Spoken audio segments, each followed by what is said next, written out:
how to use GearUp Booster. So if you want to use GearUp Booster, then first you need to open up your Play Store or your App Store and search for GearUp Booster. Some users say that the boost doesn't always make a noticeable difference, while others report performance issues. There are also complaints about subscriptions being difficult to cancel and unexpected charges after free trials, which has made some people feel uncomfortable using it.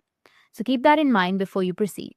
Now, if you still want to try GearUp Booster and see how it works, then let's get into the setup. First, you need to start by opening either the Google Play or your App Store, depending on your device. Now, in the search bar, you need to type in GearUp Booster and look for the official app. After that, you need to tap on Install and it will start the installation process. Just wait for a few seconds or a few minutes depending on your network connection to download the application. Once it has been installed, you'll get this kind of interface. You need to tap on Open and then tap on Continue, which will be on the bottom, and then again tap on Continue. Once you're inside the app, you'll land on the Boost section. This area displays a list of supported games and apps that GearUp can work with.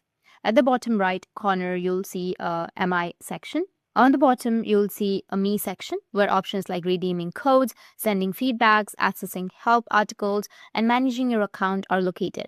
You will also notice an upgrade or subscription option. This is important because GearUp Booster requires a paid plan to actually activate boosting features. According to the app, the subscription unlocks unlimited boost time, additional tools, and access to global servers. To use the booster, head back to the Boost tab and select the game that you want to optimize.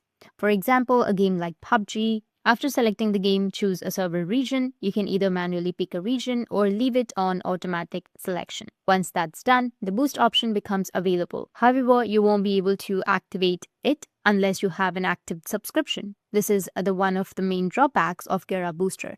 Boosting is locked behind a paid plan. The app usually offers multiple plans such as a short trial, a weekly option, or a monthly subscription. Choose whichever one suits you the best. But make sure to review the terms carefully. While some users claim the booster helps reduce lag, others feel it actually worsens gameplay. So results can vary on your network and device. So that's it. And if you have any questions, feel free to comment below. Thanks for watching.